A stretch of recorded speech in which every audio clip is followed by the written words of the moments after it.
साथियों नमस्कार। मैं कमलेश्वर सिंह फिर एक बार आपके सामने उपस्थित हो गया हूं।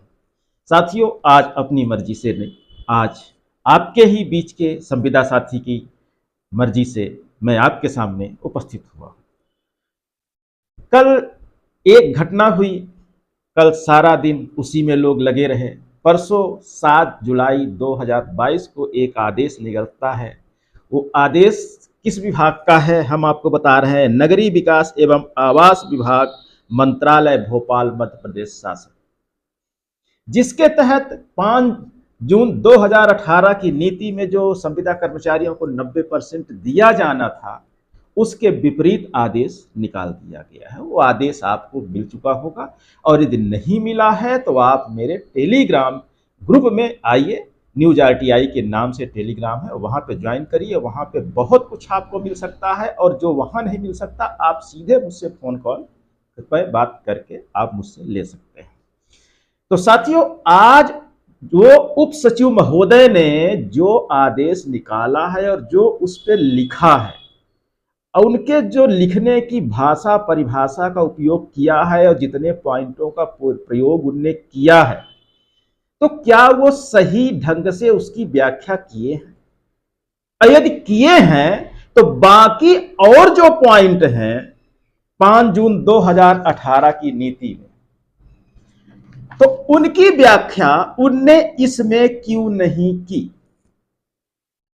खासकर वो 2 पॉइंट कि जब तक सभी संविदा कर्मचारियों को नियमित नहीं कर दिया जाता, तब तक उन्हें नियमित कर्मचारी के वेतन के न्यूनतम का 90% वेतन दिया जाएगा, और आयु के आधार पर किसी भी संविदा कर्मचारी को बाहर नहीं किया जाएगा 62 साल तक। लेकिन ये दोनों घटनाएं इसी विभाग में हुई है। पहले उज्जैन जिले में डाटा ऑपरेटरों को हटा दिया गया 15, फिर उसके बाद पूरे MP के लिए, पूरे मध्य प्रदेश के लिए सामुदायिक संगठन का एक पोस्ट है, सामुदायिक संगठक।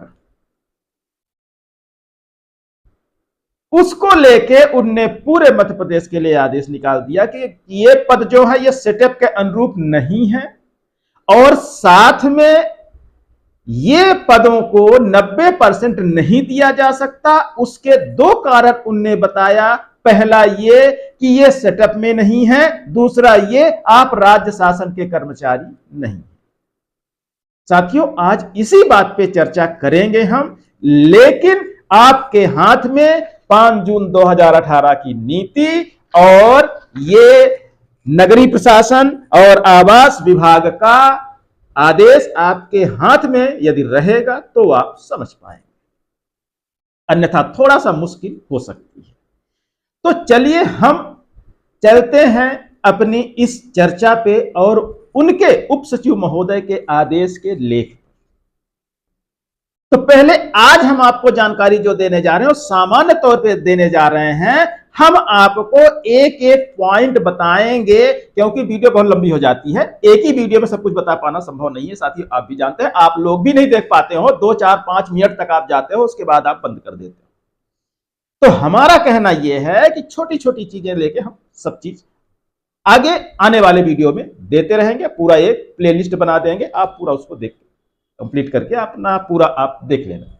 तो साथियों, हम आप एक जनरल चर्चा करेंगे। जनरल चर्चा ये कि ये जो 2 पॉइंट उनने बताए हैं कि आप राज्य शासन के कर्मचारी नहीं हैं और ये पद सेटअप में नहीं है। तो चलिए सबसे पहले 5 जून 2018 की नीति आप उठा लीजिए, और सबसे पहले सबसे ऊपर से आप चलिए, प्रति के बाद जो लिखा हुआ है, इसमें लिखा हुआ है शासन के समस्त विभाग। चलिए, हमने नगरीय प्रशासन और आवास विभाग जो है आपका, नगरीय विकास और आवास विभाग, हम उसको एक विभाग मान लेते हैं कि यह मध्य प्रदेश शासन का विभाग है। ठीक, तो यहां पे शासन के समस्त विभाग लिखा हुआ है। फिर उसके बाद अध्यक्ष, राजस्व मंडल मध्य प्रदेश ग्वालियर। उसके बाद समस्त विभागाध्यक्ष, चलिए अपन फोकस करेंगे समस्त विभाग का अध्यक्ष पर, क्योंकि मेन पॉइंट जो है इस लेटर का जो उप सचिव महोदय ने जारी किया है 7 जुलाई 2022 को, मेन पॉइंट आपका यहीं पे है, समस्त विभागाध्यक्ष। तो उप सचिव महोदय का अपने लेटर में यह कहना है कि जो पद हैं वो सेटअप में नहीं है। तो चलिए पहले हम सेटअप की चर्चा करते हैं। तो उप सचिव महोदय क्या ये बताने का कष्ट करेंगे कि ये पद सेटअप में कैसे नहीं है, क्योंकि कोई भी भर्ती कोई एक व्यक्ति नहीं करता। आप इसको ध्यान में रखिएगा, समस्त विभागाध्यक्ष ये होता क्या है, इसी पे हम आएंगे। तो कोई भी एक व्यक्ति किसी भी विभाग में किसी भी पद पर किसी भी व्यक्ति को भर्ती नहीं कर सकता। तो ये अध्यक्ष होते कहां से हैं? आप बहुत अच्छे से जानते हैं कि जब किसी उद्देश्य की पूर्ति के लिए एक संघ बनाया जाता है, एक संगठन बनाया जाता है, एक समूह तैयार किया जाता है, तो उसमें कुछ पद जनरेट किए जाते हैं। उनमें सर्वोपरि पद जो होता है वो होता है अध्यक्ष का। उसी की चर्चा यहां पर की गई है कि समस्त विभागाध्यक्ष, कहने का मतलब यह कि विभाग चाहे जो भी हो, हर विभाग में एक समिति होती है और उस समिति में अन्य पदाधिकारी के साथ साथ अध्यक्ष भी होते हैं। 5 जून 2018 की नीति उन्हीं को हैंडओवर की गई, कई लोगों को की गई, लेकिन जो पॉइंट हम ले रहे हैं वो ये। तो हर विभाग में एक अध्यक्ष होता है और एक समिति होती है। यदि विभाग में किसी भी उद्देश्य की पूर्ति के लिए कोई भी प्रयोजन होता है, कुछ भी करना होता है, तो वो समिति के सदस्य बैठ के अध्यक्ष के साथ ये निर्णय लेते हैं कि हमें इस लक्ष्य की पूर्ति करना है, इसके लिए हमें क्या करना है। दिमाग में एक बात और रखिएगा आप लोग, सेटअप, हम उसी की चर्चा कर रहे हैं कि ये पद सेटअप में नहीं। कोई भी पद किसी भी विभाग का आप ले सकते हैं, संविदा कर्मचारी को लेकर। तो एक व्यक्ति तो निर्णय लेगा नहीं कि हमें इस उद्देश्य की पूर्ति करनी है, चलो इनके उनको रख लो, ये पद यहां पे बना दो। तो एक समिति बनती है, वो सारे निर्णय लेते हैं कि हमें इस उद्देश्य की पूर्ति के लिए कौन कौन से पद की आवश्यकता है, कितनी राशि की आवश्यकता है, ये राशि कहां से आएगी, कैसे आएगी, कितना राज्य दे मिला सकता है, कितना केंद्र दे सकता है। ये सारी चर्चाएं जो होती हैं, एक प्रपोजल तैयार किया जाता है एक समिति के अंदर। तो अब तो आप समझ गए होंगे कि जो पद जनरेट किए जाते हैं संविदा के, तो वो सेटअप में ही होते हैं, बिना सेटअप के नहीं होते। सेटअप का मतलब होता है एक नियोजित तरीके से कोई चीज जनरेट की गई है, कोई चीज उत्पन्न की गई है। तो जब समिति का निर्णय है कि भर्ती करना है किसकी, किसी भी संविदा कर्मचारी की उद्देश्य की, किसी भी उद्देश्य की पूर्ति के लिए, तो इस तरह से हर पद सेटअप में ही आता है, क्योंकि ये सेटअप में पद आने के बाद इसकी मान्यता लेनी पड़ती है सामान्य प्रशासन विभाग से। और यदि सामान्य प्रशासन विभाग से मान्यता इनने नहीं ली है, उनका अनुमोदन नहीं कराया है, तो यहां पे वो समिति दोषी कहलाएगी। उप सचिव महोदय ने यही कहा है इसमें जो आदेश इनने जारी किया कि सामुदायिक संगठक का पद सेटअप में नहीं है। तो गलती किसकी है?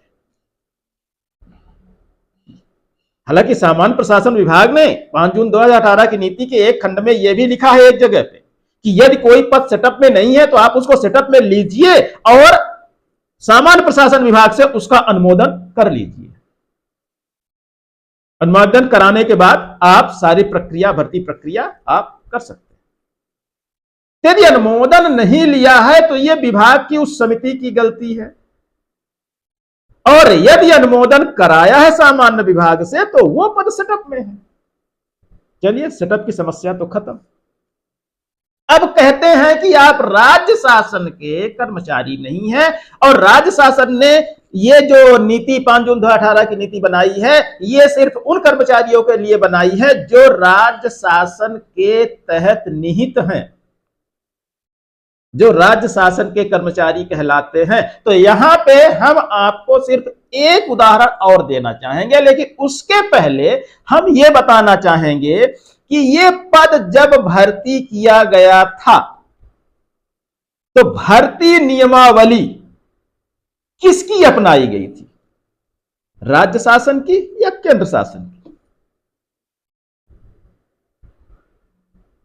सोचिएगा, विचार करिएगा, फिर अच्छे से कोशिश करें, हमें भी कमेंट्स करके वीडियो पे हमारे बताइएगा। यदि भर्ती प्रक्रिया पूरी, भर्ती नियमावली पूरी मध्य प्रदेश शासन की है, तो फिर उप सचिव महोदय ये कैसे कह सकते हैं कि आप राज्य शासन के कर्मचारी नहीं हैं? चलिए, हमने इसको भी हटा दिया, नियमावली को भी हटा दिया। अब एक उदाहरण देते हैं। आपको मकान बनाना है, आपके पास उतने पैसे नहीं हैं जितने उस मकान की लागत है,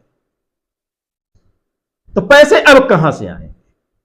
आप किसी अपने रिश्तेदार से उधार लेंगे या बैंक से फाइनेंस कराएंगे। बैंक प्राइवेट भी हो सकता है, गवर्नमेंट भी हो सकता है। चलिए, आपको पैसा कर्ज मिल गया, वो चाहे प्राइवेट बैंक से मिला हो या सरकारी बैंक से या आपके रिश्तेदार से। अब आप घर बनाने की तैयारी करें, तो घर बनाने के लिए मटेरियल के साथ साथ मजदूर और मिस्त्री की जरूरत पड़ेगी।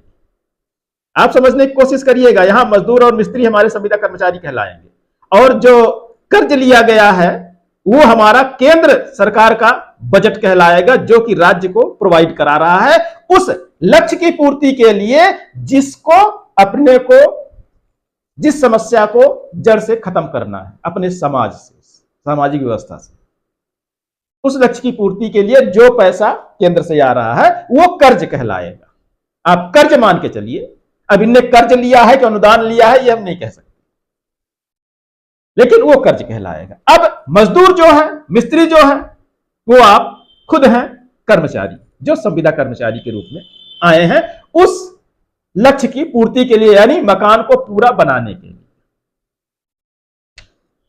तो अब लोन भी हो गया, अब मटेरियल भी आपने गिरा दिया। मटेरियल क्या है? आपका सेटअप, जो आपने सेटअप तैयार किया है वो आपका मटेरियल कहलाएगा।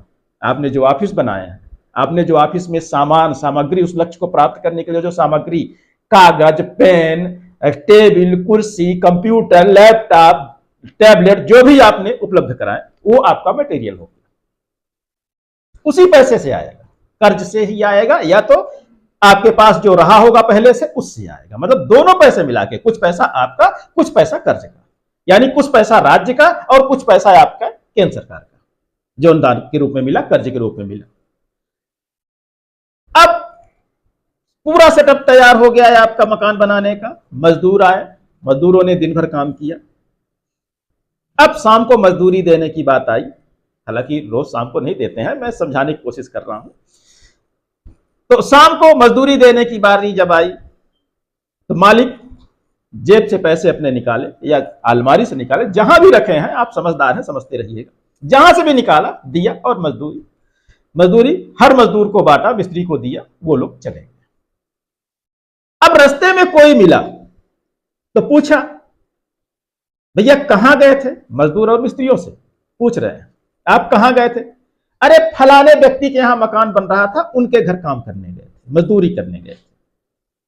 उनने ये तो नहीं कहा कि उनके रिश्तेदार ने कर्ज दिया था, प्राइवेट बैंक से उनने कर्ज लिया था, सरकारी बैंक से उनने कर्ज लिया था, तो मैं उनका काम करने गया था। उनके रिश्तेदार जो कर्ज दिए थे, सरकारी बैंक या प्राइवेट बैंक जो कर्ज दिया था, उनका काम करने गया था।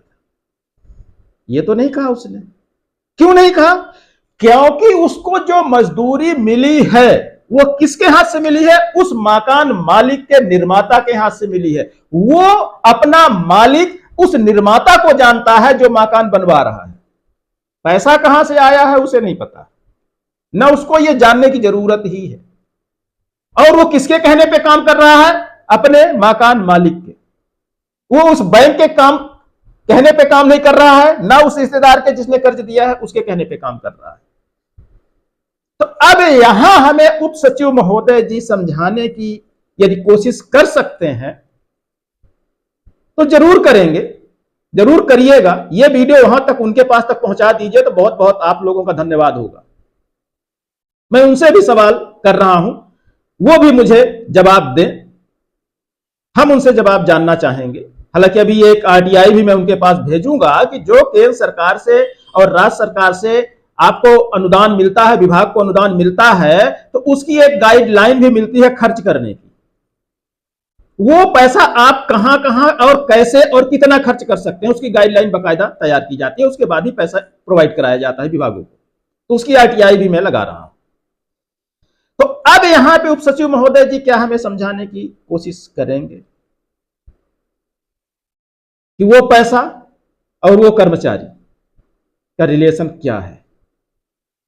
साथियों, आज यदि आपको इतनी बात मेरी समझ में आ गई हो तो कल फिर से आइएगा हमारे वीडियो के साथ। हम कल इसका खंड पूरा उठाएंगे। 5 जून 2018 की नीति के जिन जिन कंडिकाओं का चर्चा उप सचिव महोदय नगर विकास एवं आवास विभाग मंत्रालय मध्य प्रदेश शासन ने किया है, हम एक एक चीज का बकायदा दोनों से उठा के हम आपको बताएंगे, कंपैरिजन करके।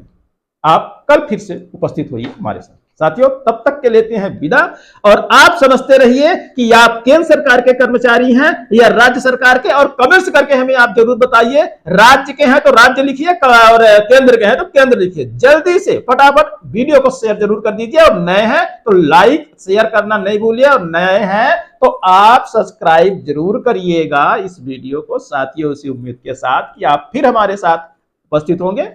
नमस्कार।